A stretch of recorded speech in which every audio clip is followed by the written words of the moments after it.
Welcome everyone to I guess this would be the third quarter MAPE deed town hall with the MAPE deed meet and confer. Um, we'll start out by just kind of debriefing the deed meet and confer with management. At that, we talked about building concerns such as maintenance issues, pests. I've talked about pigeon droppings more than I ever want to in my life. Um, but one of our team members, Jackie, brought pictures of the area out in front of the 4th Street entrance of the GNB after it had just been cleaned to give them example of just how awful it can be out there to walk through. So we talked about problems, here at GMB, but also around the state. Um, some interesting learnings for those of you at GNB. We learned that our lease allows for temperatures of 72 to 76 in summer, and that goes through till October. That and does not require the building to use HVAC overnight. So that means that the temperatures tend to be all over the place and it tends to be really humid in the morning when you come in, particularly after the weekend. So, if you send in a complaint and it's within the required temperature range, just make sure you note other things about the complaint, whether it's, too wet in the area or, there's dust blowing, whatever it is that you want to complain about that's making it uncomfortable in the room. And then I guess I suggest the use of fans because that's wild that it can be up to 76 degrees in some areas and still be okay. We talked about concerns about scent. Some people get really sick from scent, and I know it can sometimes be hard to make yourself scent free, but there were expressed for people both inside and outside our organization using strong scent, but also scented problem products being found in bathrooms and stuff like that. So, if you brought in anything like that, I understand that you meant well, but just kind of watch that for your colleagues who are sensitive to that sort of thing. And then, they have a responsibility to make sure that we have unscented products. We have given the feedback, that sometimes it's our cleaning staff that are wearing some fairly heavy scent. But report those kinds of things if it's, somebody coming in from outside or if products are being used so that, it can be addressed. This isn't trying to get anybody in trouble. It's just trying to make sure that the environment is okay for our friends who struggle with scent. And then because we have pest issues, we've pushed them on making sure that trash collection is happening regularly at the trash points. But just remember we have trash points and not to just leave it wherever. For your own sake, I suggest you make sure that your food is stored tightly and that you take your trash to the designated areas as soon as you can, just because, cockroaches, I mean, they'll fumigate for them, but, they'll come back. And the same thing with mice. They'll come if there's food. So, and then there are surveying and steps being taken to make our spaces more accessible, especially with, additional people in the building that weren't there before. So, building issues should be reported to deed building help at state.mn.us. If it's an emergency, such as a power outage, broken toilets, come to call the front desk during business hours. And if you happen to be in the office after business hours, contact security so that they know, especially if it's like flooding or something like that. Um, and then safety does continue to be a concern at GMB and also in other areas of the state. So we talked about incidents that were happening statewide. And management indicated that they hadn't heard about some of these. So, I'm just going to put the call out there to report them. Again, I know it feels rough doing that if, you don't think they're going to do anything, but there is somebody that is responsible to watch all those reports and know about them. And it's super helpful for them to have seen it if we're going to talk about it. So otherwise they don't believe us, or at least they don't take us as seriously. I won't go so far as to say they won't believe us, but they have a tendency to downplay the incidents if they haven't heard about them, or if they weren't reported. So, if you have an incident that's life-threatening, obviously call 911. But there's a if there's concerns such as harassment, there's a form on the den, and it's also in the update I sent. Um, and you just click on it and it says threat violence report, but it's used to deal with any safety concerns that you've had, any incidents that you might have had, like maybe being followed on the elevator, uh, or maybe somebody's lurking and giving people a hard time as they come into the business or, into the building, I mean, not the business. And then, any sorts of,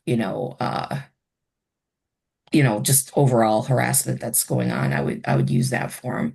And then there's a specific form for DDS folks, and that's on the Den page. It's also in what I sent out.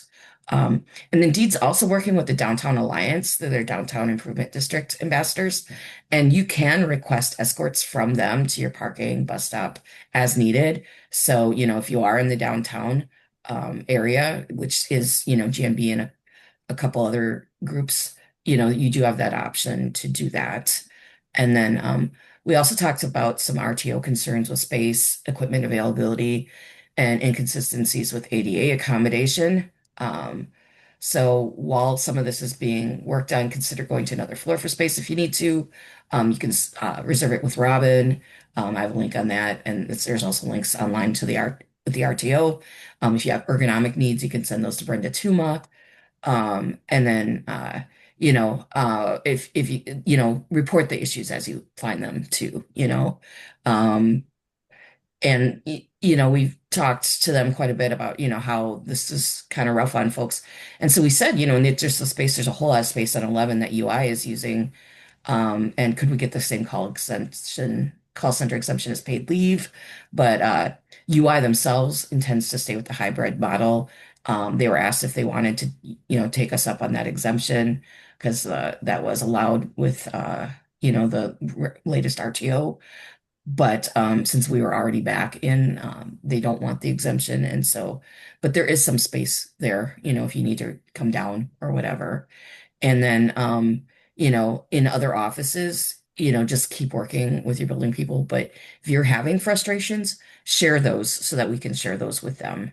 And honestly, at a statewide level, there's going to be some more work on RTO, and hopefully we can get some of this worked out. But we'll keep chipping away at this, and hopefully get more of us exemptions to eventually stay home. Eventually, I'd love to see it be back to, if that's what your job allows, you should be able to do it. So we also asked about the budget. And it's interesting that we had this conversation in August, and we're told, that there were no large departmental layoffs intended, that there'd been some shifts in spending, and they were experiencing some layoffs due to funding. We'd had a couple already of like one people or two people. But right now, as we speak, we're going through like a six-person layoff that they didn't see fit to mention was coming. So, and when you have a layoff like that, you've got the six people that are impacted, but then if they've got seniority, there's other people at risk. So there's a significant group of people of your friends and neighbors right now that are, facing a potential layoff. And, you know, um, show them grace, show them, what you can. You do have contractual rights that you would not have in a corporate job where you might just be walked out. You have other options. However, and at least you get notice, this is rough. And it's horrible for anybody it happens to. And we'll be with those folks, while they, work on this and, help them answer their questions and help them negotiate that with HR. But it still means that even if they get another job, their lives are going to be uprooted. And, we saw that with the big layoff with VRS, and we've seen that with some of the other smaller layoffs, and it's never been fun for the people it happens to. So, we're coming to the end of the fiscal year. I assume that there's going to be a potential for more of that, depending on what the federal funding picture looks like after the end of the fiscal year. Because these people were already informed, their departments were, their programs were that there would be no funding once the fiscal year ended, and that's why these actions are being taken. So, stay tuned. Hopefully things are going to get better soon. But, we are dealing with the federal picture that we're dealing with, and we know what's happening at federal agencies, and that has a tendency to trickle down. So, we asked also about achievement awards and any changes that were being made.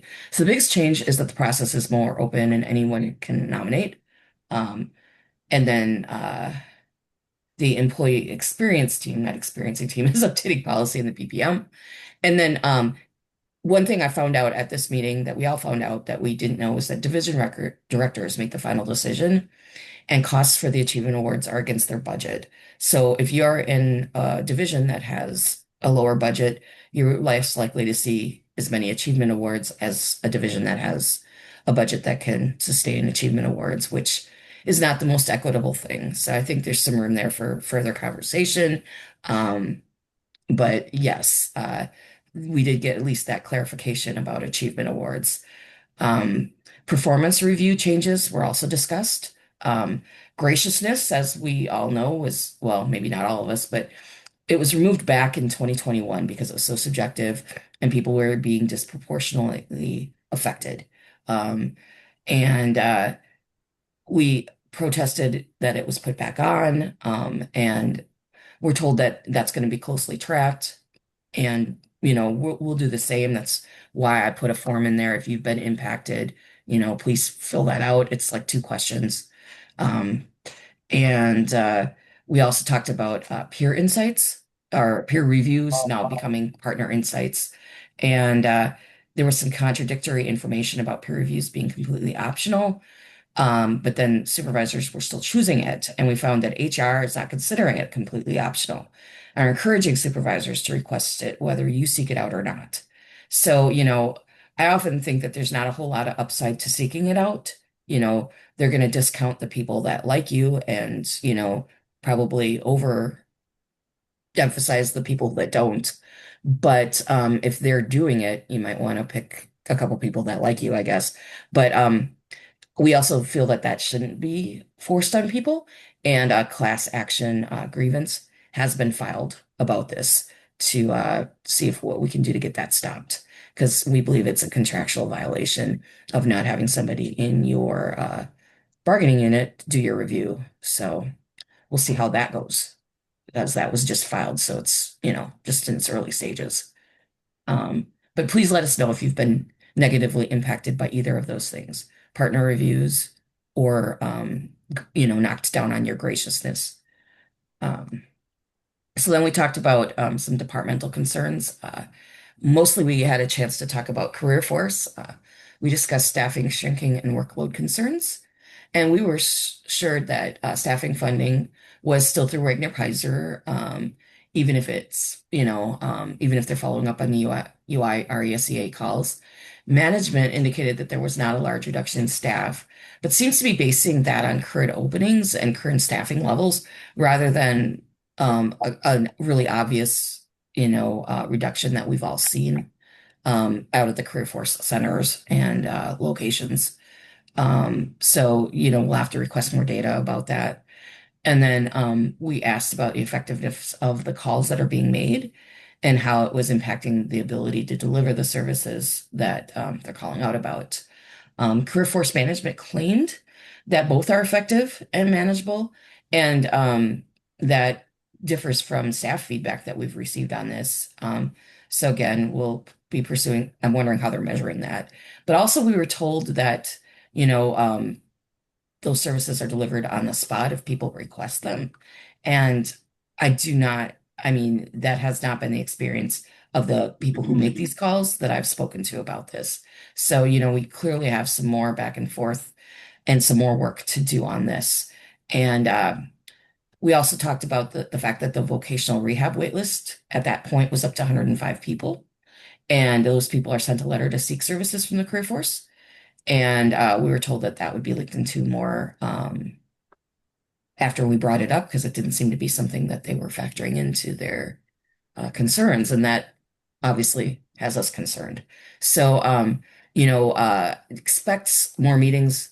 And I've talked to some of the specialists in our career force locations, but I'm gonna open that up to more, and I think we'll have a listening session with folks in career force to just learn more about your experiences and the reality rather than what I'm being told at meet and confer by your management.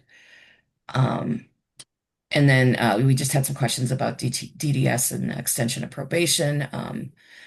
Management, just so you know, is constantly trying to extend their probation to 12 months contractually in our supplemental, and we always tell them no, but they have been extending probation at a kind of alarming rate, and so we're trying to get some more information about that.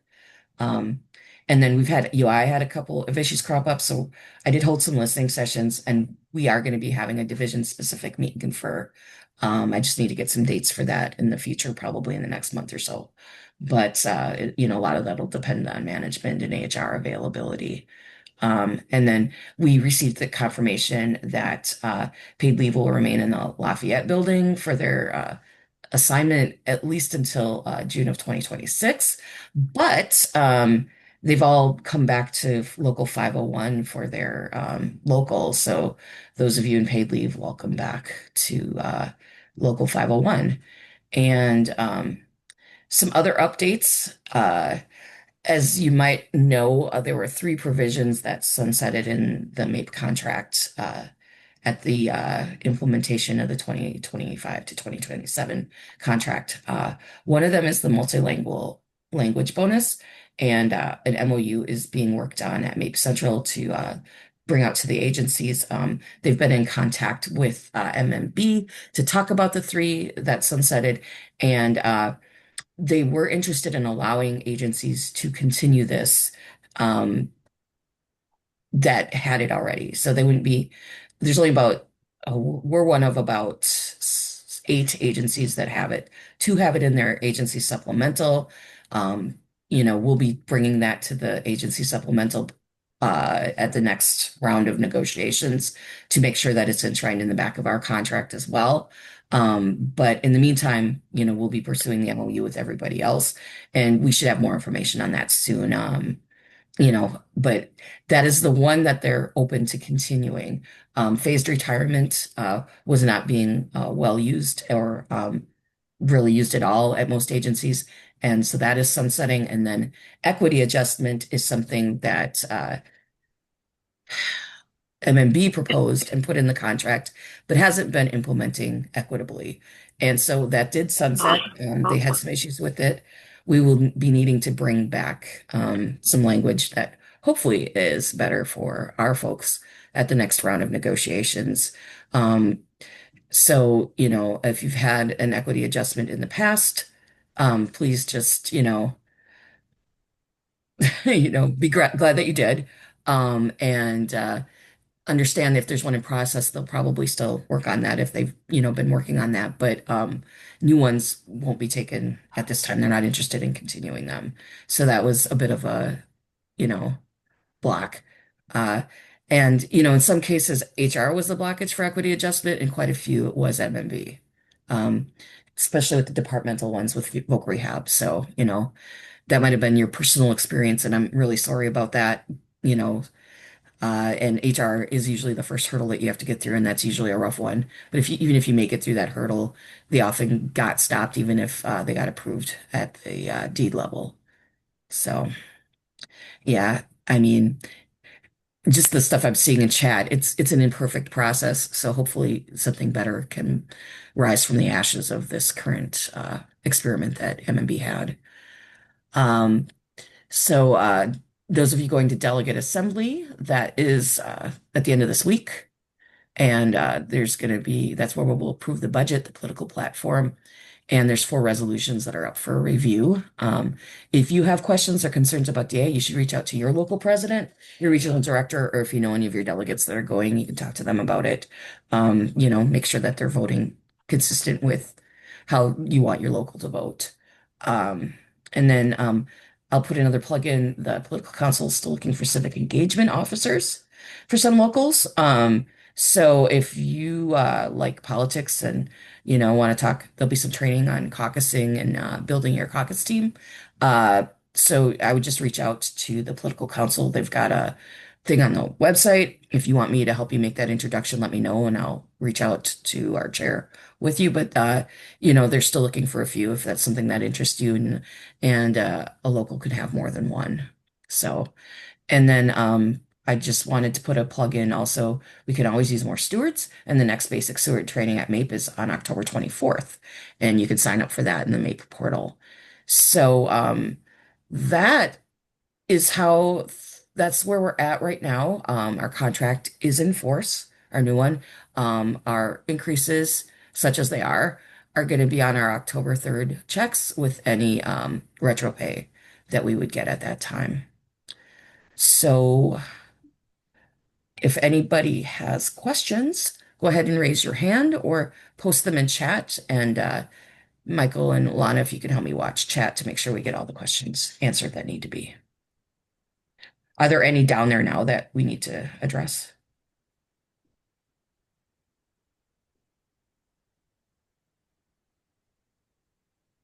There was a person who was wondering about the multilingual and just noted that AFSCME was able to put it into their language.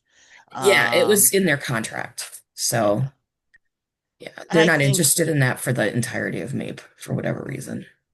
Yeah. And for what it's worth, it did sound like, at least at Deed, like Maureen said, that they want to work with us on this. I think they recognize that, like, when our folks are able to provide services in another language, it's worth way more than having to use the language line. Mhm.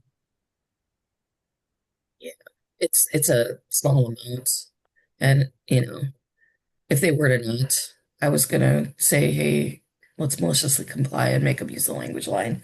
But they do seem like they want to. They're just waiting on the okay to do so.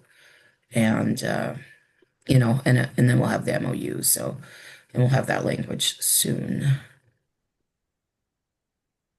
I think there was a question in there about achievement awards. Yeah, it was just are we moving to once a year, and also you can't get a team and an individual. I think for that latter one, it's been the policy of HR. I think Liz mentioned that to us, that you can't get both at the same time.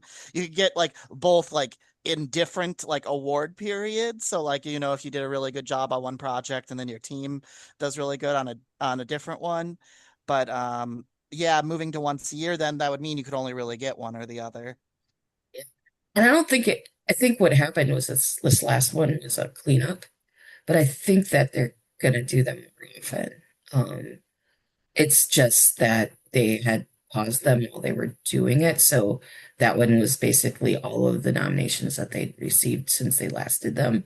But I do think that they plan to do them more often than just um, annually, unless I heard wrong at the meeting, did I? Nope, I don't think so. Yeah. There is a question about the DDS layoffs and, like, Oh, how MAPE has yes. been trying to avoid it. Yeah, I'll let you take it. Yeah. It's annoying that this happens every time that there's not a budget. And we have requested that they not do this to you every time that there's a budget. But MMB is insistent upon doing it. This is not something that MAPE wants. The MAPE is, advocating not to do this rather strongly, actually. And also, Deed doesn't really want to do it this way either. But considering that, we're being told that it'll be covered by our federal partners, and they still do the layoff notices out of what they call an abundance of caution. That's crazy. Um, so just so you know, these are usually performative. You usually have a job, and it's still nerve-wracking and terrible that you have to go through getting these notices every time the federal government can't get their act together on a budget. And I'm really sorry about that. But we'll continue to advocate and push back and hopefully, come to an understanding that this is not the best way to run an agency and to run a division within an agency. So I know that our president has had some conversations with MMB about it, and I know that, we've had some conversations as well with, our people, and, their hands are tied. I mean, at the deed level, their hands are definitely tied. This is being made at like the commissioner level decision making at MMB at this point. And so we'll continue to advocate, but when it's at that level, it can sometimes be, rolling that rock up the hill slowly. But it is something we're aware of. And I'm sorry that I left you all out. There's no expectation that you're actually going to lose your jobs, but it's still awful that your entire department has to go through this. And, it is always an outside chance that they could decide not to fund you at all. But, that hasn't been the experience up until now and shouldn't be the experience going forward. Yeah, my tinfoil hat is they try to use that because they don't like our layoff language and it's them maliciously complying. Absolutely. Because they brought a whole bunch of things to try and eliminate some of the provisions in our layoff language and make it easier to just do layoffs, which part of the reason our layoff procedures are so difficult is it's meant to be a difficult thing. They shouldn't just willy-nilly be laying people off. We don't want to make it easier for them to do that. We want to make it so that they don't want to lay people off as much as we don't want people to be laid off.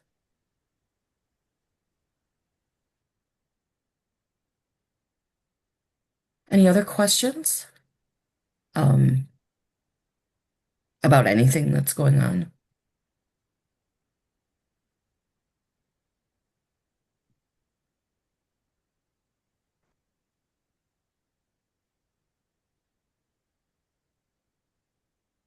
I mean, I could stare off into space for the next 30 minutes, but this is your time to ask anything that you want to know. And team, if you have anything that you want to share that I didn't cover, please do.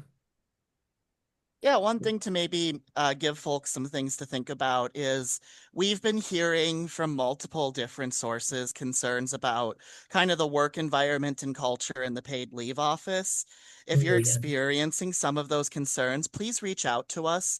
We're looking at potentially doing a listening session in the future, and we would like to have some leaders from paid leave help us with that. So that way, people feel more comfortable talking to folks that they know and like also showing that like, yeah, it's a new office. It's a really crazy environment. I always tell paid leave staff I don't envy the work that you all have to do because you're in effect doing everything for the first time. Yeah. And we did send out a survey about that. So,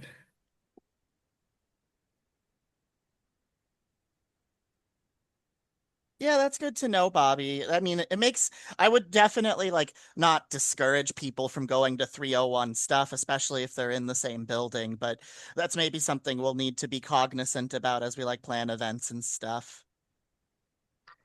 We can also yeah. let them know that they're in 501 like officially because that really matters mostly for like representational things. Uh, Mhm. And, they probably, and they're going to eventually be back in this building. So yeah. it makes sense. As an FYI, we did send out a survey to paid leave to just kind of get a pulse. Um, I've already had a lot of feedback. I just saw a comment in chat that the job service isn't great either. And I know we've had that feedback, but I would expect a listening session in that group as well. And we held them in UI. So, we might be doing some division specific meet and confers. I think paid leave is kind of a unique experience in that many of the people that are leading paid leave have never held a government job or worked with a unionized workforce and are ignorant of some of the things that they need to be doing in that situation. And I think that that's creating some issues because there's really not a lot of knowledge about the MAPE contract in that group. But I don't think it's universally a bad experience for anybody, for everybody either. So,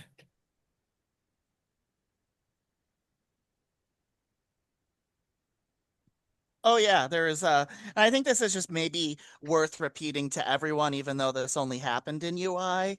Management at one point communicated to UI call center workers that they should read their emails either on non-call time, on their breaks, or like before or after like at other inappropriate times as well. To be clear, you should not be expected to be doing work on your break, or after hour. You are not expected to do unpaid volunteer service for the state. No matter, none of us are paid that much. Your non-call time is fine. You may cut into your adjudication numbers, but if it's a work email, you should be reading it on work. And I know that they just sent, they just did another round of team meetings and they sent out clarification to St. Cloud that they messed up, although they kind of gaslit them and said that they weren't really saying that. But folks, it was on a slide. Okay. It was on a slide. And they came to St. Paul and did the same thing. I just reached back out and asked that that clarification also out to our St. Paul members. So if you were in one of those team meetings, I would be watching for that because yeah, it's one thing on your non-call time to, be reading the longer emails. It's like wild to expect you to do it on your unpaid lunch, your break. Um, and your non-work time. If they're not going to pay you for it, it's a violation of the FLSA, especially since we're all non-exempt employees.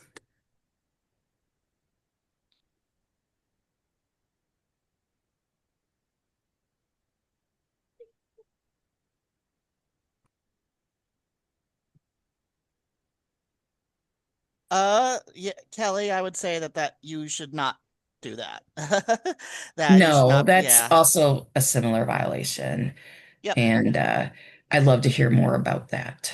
So maybe we could chat. Yeah. Was it just you that was told that, or was that told to like a group of you, do you know?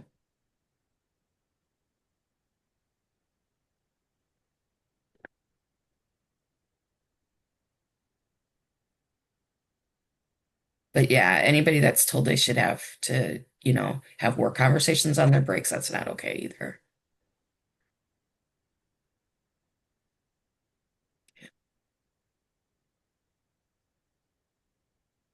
I mean, the employer is always going to employer, and if they can get you to do free work, they will, but they can't make you do that. And nobody should be doing that because that just incentivizes them to expect it more.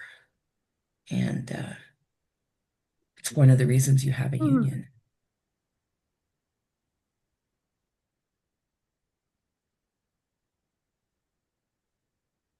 If they were to double down on this, we would have to file a grievance. So, but it looks like they're walking it back, as they should.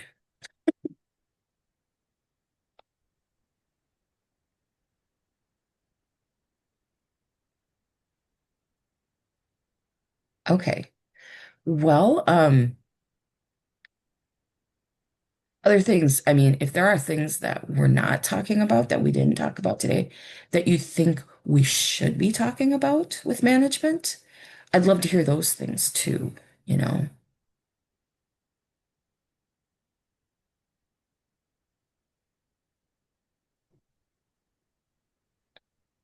But yeah, it sounds like since nobody just tells us when they switch up the locals, I didn't know that they were moving people over to 501. I mean, I found out as I saw people in 501.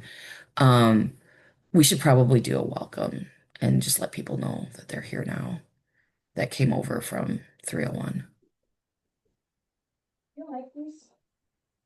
Mhm. Yeah. You don't like, Michael just put our contacts in the chat. I can't finish his enrollment because he didn't answer a ton of questions. Sorry about that. And I It's accidentally muted you, Maureen. it's okay.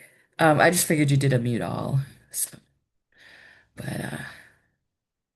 does anybody have anything else? I mean, we could always end this early and give you your time back if you don't have additional questions, but just wanted to give you a forum to ask those. and update you on what's been going on here with the deep meat confer.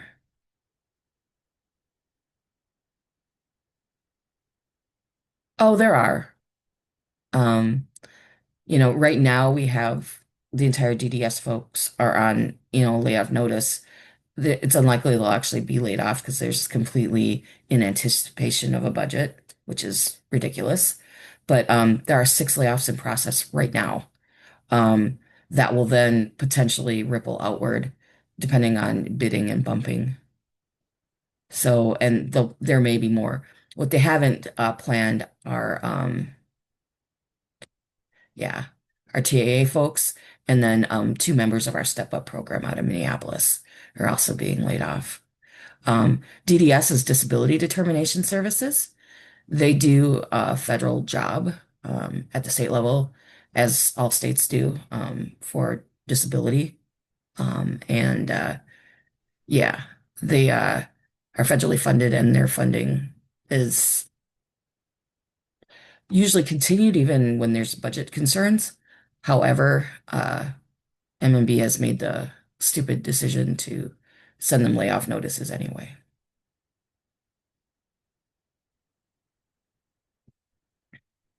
So yeah, uh, just for some background, the TAA program ended quite some time ago. It sunsetted, but there were folks still in the program receiving services, and so there were 4 people remaining to do those services that are being laid off, and then, like I said, the Step Up program in Minneapolis, and both of those were due to those funding streams completely drying up at the end of the fiscal year. Um, oh, okay. So, bumping can be super confusing. Even for me, sometimes I'm like, I'm not sure. But bumping is it is your time in position. So it's your position seniority that would allow um, that determines, who's getting laid off first.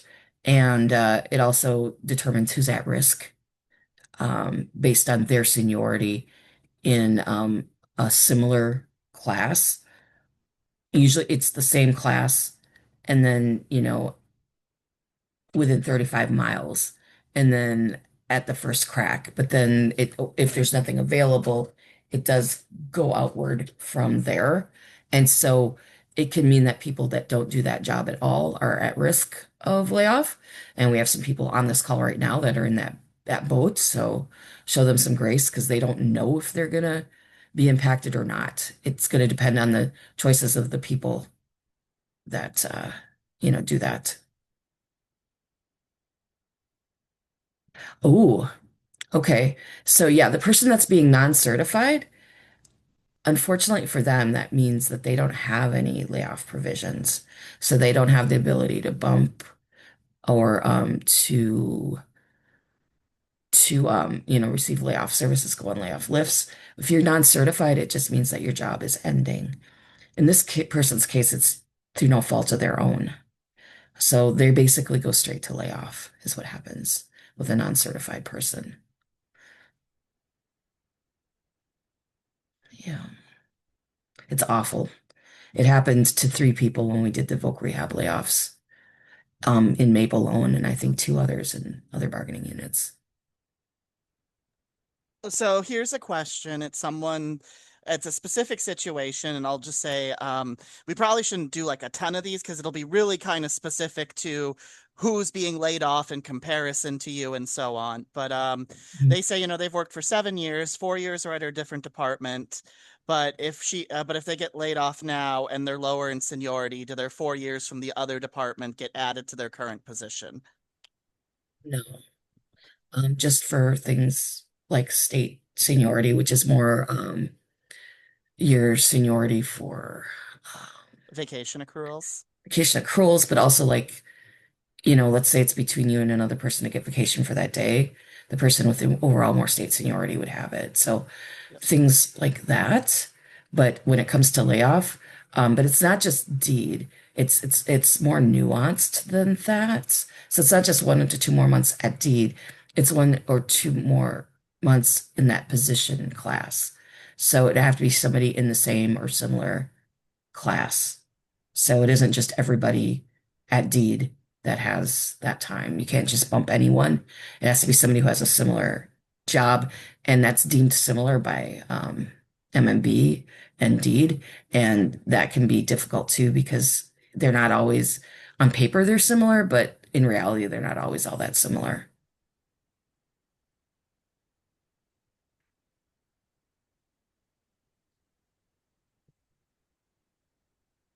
Yes, Jody makes a really good suggestion. Always, whenever they publish a new seniority roster, check it and make sure it's accurate. It's in the den, and if you just like go to the den and put in seniority roster, the most recent one, which is from May, pop will pop up. They'll be due to put another one out in November. So when they publish that, I would highly recommend you check yourself on it and make sure it's accurate. It should show your current position and any other positions that you might have had with the state on it. So you could see what your position seniority is, and you can see who is above and below you on the roster. Yep. And yeah, I mean, sometimes the letters from HR aren't accurate. That's Yeah. why if you do ever get a letter, if it's either an at-risk letter or a layoff letter, your first step is first take a breath for yourself, but then immediately call a steward because this is where we really need to be involved because we can check and work with our business agent to confirm is the information HR is giving you correct or not. They weren't accurate for Veris. We found some inaccuracies on these last ones. It's a difficult process. I'm not making excuses for them. They should do it better. So, Maureen, this is Alana. When it comes to checking the seniority roster, I want to point out too that people should pay attention if they have something called a job option. If your job option on a previous position was there and it should have transferred to your new position, work with us or reach out to one of us to make sure that it gets added if it's appropriate for it to be added to that new position. yeah. Two job options I can think of going back to the layoffs were like sign language, you know, if that's a requirement of your job, that's kind of important. Also, I think in your agency, Braille is a job option, right? It could be, yeah, language specific, program specific. So like business enterprise program is a job option at Yeah. SSB. There Yeah. could be others, but those are the ones I'm aware Okay. of. Yeah. Just those are examples. They're not, it's by no means all inclusive. Um, although, MMB tries to eliminate those all the time.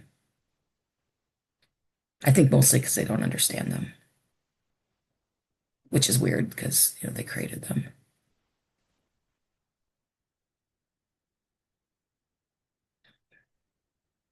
Chandra, go ahead.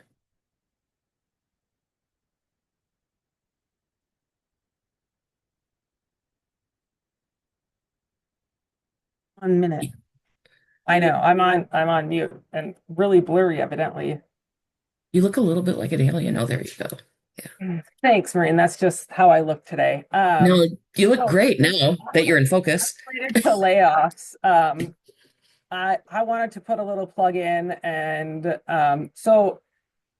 regarding personnel files, because we were talking about letters, and that got me thinking about letters and appeals.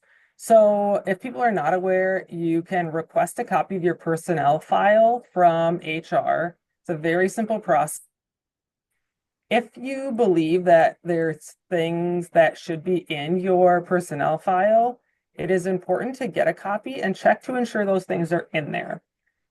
I can just share a very brief personal example that last year I had to appeal my performance review, and it's required that the appeal that you send is in your personnel file. I requested my personnel file earlier, a couple months ago, and found that in fact, no, my appeal request and letter, basically 4 pages rebutting everything in there, was not in fact placed in my personnel file. I So those are always important recommend things. that. Or same thing, and I Mhm. think Alana put things that should not be there. So if there's like a letter of expectation that should have come out, or other Mhm. things that belong there or don't belong there, it's always a good thing to keep track of. I see, Randy, that you said that you were told you couldn't access it. Let me find the link real quick. They actually have made it really easy. You literally have to email HR and say, send me a copy of my personnel file, and they will send it to you. So that change has been like recent. Yes. So if it was like more than 6 months ago that you asked, then do it again, because they will send it to you. And they have surprisingly taken down the red tape that's required to access your personnel file, which is great. So I think it took them a couple days and they sent it to me. Um, I think if you're newer and everything is electronic, it's easy. If you've got stuff somewhere that they've got to like pull forward, if they haven't scanned it yet, I don't know where Yeah. they're at with paper versus not. I'm finding the link. Um, there's like a whole like document and policy about it that makes it look a lot more complicated than it is. Wow, I don't want to send that's Yeah. oh, But it, hmm. it is required that they do that. So, if you, I doubt they'll deny you now that they've got everything scanned and can actually send it to you. Um, but should that happen, like Michael says in the chat, make sure you let somebody know because that's contractually they have to let you see your file. And if you're not in St. Paul, I saw somebody make that comment. What's to stop them from getting on a Teams and sharing the screen and showing you your file? Should it not have been, emailable like it is now? So that if anything like that ever happens to you that's suspicious like that again, and don't take their word for it. Get in touch with a steward and let that person take it up the chain. I mean, sometimes, our business agent has to kind of twist their arm a little to make them do their obligations. And, that's also our role. That's the whole purpose of the meet and confer. It's less about contractual obligations and more about, hey, you have these policies you're not following, you're not doing this. Or, you know, stewards are the one-off contractual things. We're the, hey, you keep violating the contract over and over again and get your act together, people. So, you know, um, please, let us help you because, nobody should be kept from seeing their own personnel file. Because, like Chandra said, there's often inaccuracies in there and things get left in there that shouldn't be in there. I've had to help people get stuff removed that was requested to have been removed like years ago. So, check it, make sure that nothing's in there that shouldn't be in there. Letters of expectation should come out after 6 months. You have to ask them to do it, but it should come out after 6 months. And it's a shall. It went from may to shall in the last contract. So as long as you're meeting expectations at the 6 months, they should be taking that out. So, This is Chandra. There was a question. Sarah asked, beside performance and expectations related to things, are there other examples or reasons to request? Um, I think it's more to make sure that things are in there or not in there, but it's also just interesting to see what is in there. I had a question personally that I like haven't asked HR yet, but like I don't know what's required to actually be held in a personnel file as opposed to like not. Because there are things that I would have thought might be in there that aren't in there. So that mhm. Yeah, there's usually not much in there besides years of performance reviews. But if you're ever curious performance about it, reviews, letters related to like wage increases, mhm, yeah. that was basically what was in mine. Yeah, all those letters you get when you like get moved to the next step. Um, yeah, those are all in there. Michael, go ahead. Yeah, we have a question about if you're bumped and the person who bumps you leaves the position, can you easily go back to your position? And I think the answer kind of also depends on how long they've been in the position, right? Like if they stay in that position for like 2 or 3 years after you've been bumped, for example. Probably not. No, but if you're still in the like layoff position, layoff period, yes. It easily, that's another question. You might have to fight a little bit and, get us involved, but you should be the first person that could go back to that job because you were displaced. Yep. And then there was some conversations about if we're bumped and we have a new job location, are we required to move? To be clear, the employer can never make you move in the sense of like, I mean, they can say you can no longer work for the state if you like don't live in Minnesota or the surrounding counties, but like they can't like necessarily tell you to move from like Blaine to Winona. But what they can do is make you show up to work at Winona if you live in Blaine. And if it's part of if it's within the like 50 miles of the governor's telework policy, then they can do that.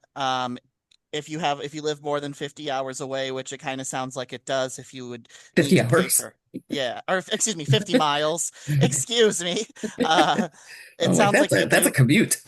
right? Sounds like you do live more than 50 miles away if you would have to pay for like things like hotels. And so that might be a thing you would, if you were bumped to try to seek an exemption. But again, it really all kind of, it's very situation specific. And so it's kind of hard to give extremely definitive answers to hypotheticals. Mhm, But yeah, being on the layoff list, it, you do have some additional rights there that like HR is required to check the layoff list. mhm. Yeah. I mean, there are protections. That's why I'm saying it wouldn't be easy, but yeah, they would have to put you back because you'd be on that list that Jody mentions in the chat. And that's part of it. And when people have to go when they bump downward, particularly, they remain on the layoff list. Now, if you claim a new position and it's considered equal, you actually don't remain on the layoff list. But most people who are in that bumping situation or whatever do. So,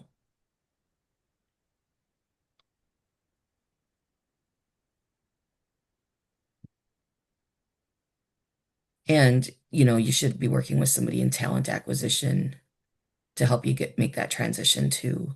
Yeah.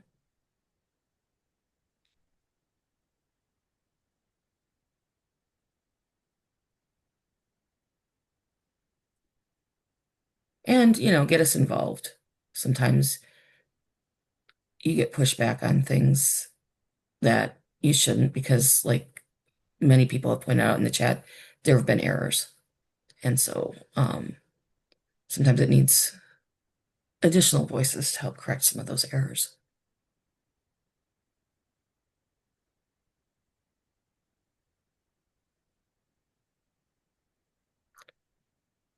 So, were there any other questions? I really appreciate the discussion today. I'm hoping that it was educational and that you're feeling a little bit better about things that we can feel better about. And we should all be angry about some of the things that we're all angry about too. So, I know I am.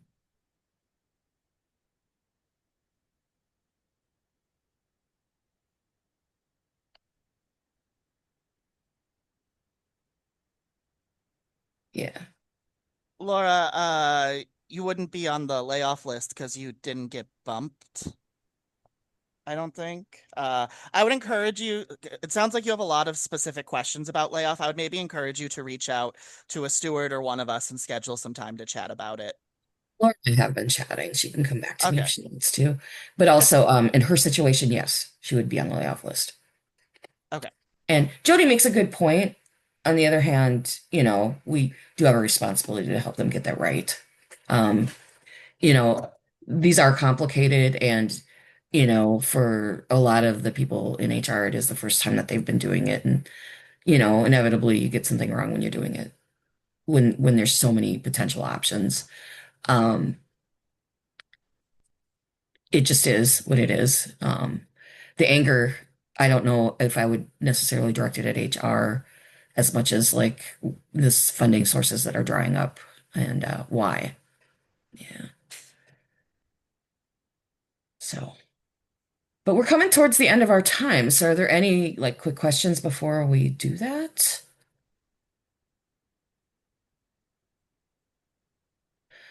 Don't forget to reach out and ask questions. If you are one of the people impacted by this layoff and you haven't been talking to somebody about this, now would be the time, you know, because yeah. Alana, go ahead. I didn't want to type. So can you hear me? Yes. So really, really quick, you did already, hi and thank you.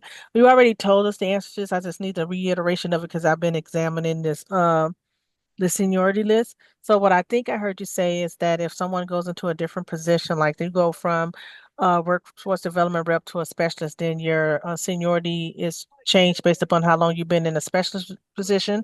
Yes. And so then the senior, For kids anyway. Mhm. so like you could have been a workforce development rep for 15 years, but then now you're a specialist. So now you're at the bottom of that list Just as a specialist.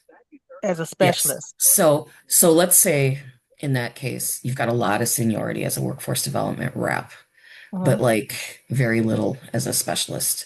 You probably are in danger and you could be bumped. If you get bumped, you most likely, well, you'll have the right to bump back down to workforce development rep, and you will have the seniority that you had as a workforce development rep in that situation. And so you'd be bumping the least senior workforce development rep should that happen, unless there was a job that was open that you could claim or another option out there for you that was better. Yeah. Perfect. I just got to get that understanding because I'm like, she keeps saying call your steward. I'm like, oh, people are gonna be calling me. I gotta make sure I know what I'm talking about. Okay, thank you. Sure. One thing too, and maybe this is something we could do at like a steward kind of meeting, is maybe like go through a fake layoff letter. Like I could just put my name in and make up a bunch of stuff and we can kind of talk through, because that's where I learned a lot of this, is just kind of talking people through their letters. Because the letters go literally like through the layoff flow chart. They're just like, okay, here are your options in like the first bucket. We have to confirm that they're right, but at least they try. And then Yeah. they go through it for each one. And so they're actually pretty helpful when they're correct. Mhm. But also, it's useful to like know that there's a flow chart in the back of the contract that I encourage you to check out. Because Article 17, to put not too fine a point on it, is super dense. And we've probably got it's very tricky. And that's where sometimes the interpretations can sometimes go a little bit off the rails if people read something wrong, including our folks in HR. So,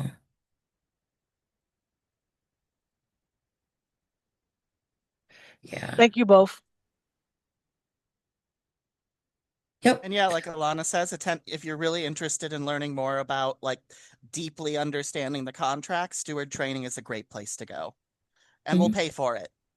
Maybe Mhm. not like us as the meet and confer, but MAPE as the union will pay for it. And Yeah. you're not required to be a steward just because you attend. But it's super, I think everyone that has any interest in understanding should, because it protects your speech.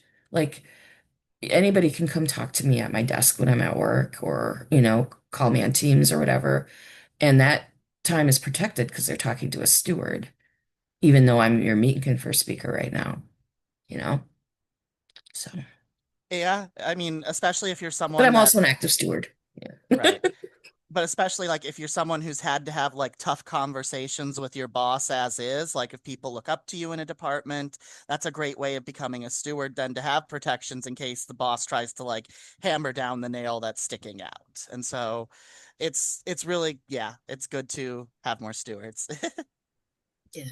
This is Chandra. Well, I'll put in a little plug, and I know we're like out of time too.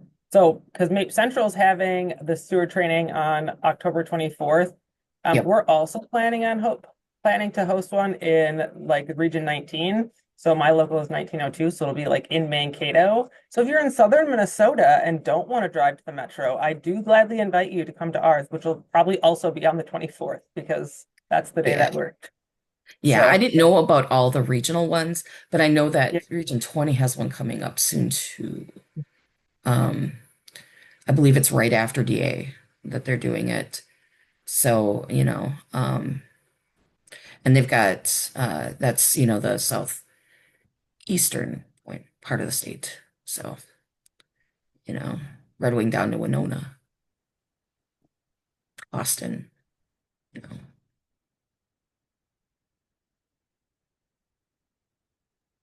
So I just talked about the main one at MAPE, but yeah. And, if your region's not doing one, um, and you're interested and there's enough of people interested, a region can always do one. So, all right. Well, feel free to go. I'll stick around for just a couple minutes in case there's questions from anybody that maybe didn't want to ask with a bigger audience. And we'll, end the actual program here though, such as it is.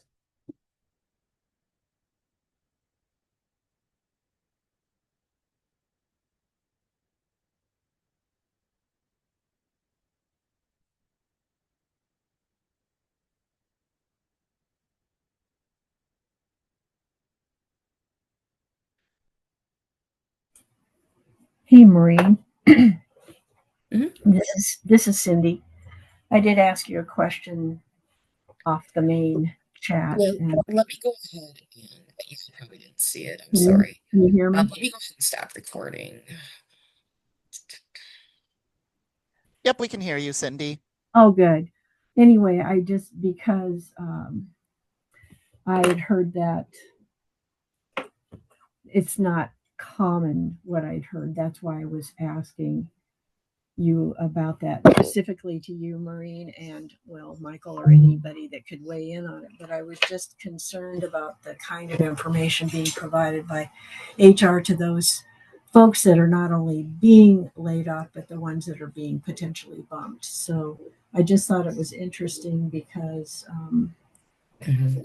what I had heard in the past was, I mean, I have experienced being potentially laid off from a position when I was in South Minneapolis.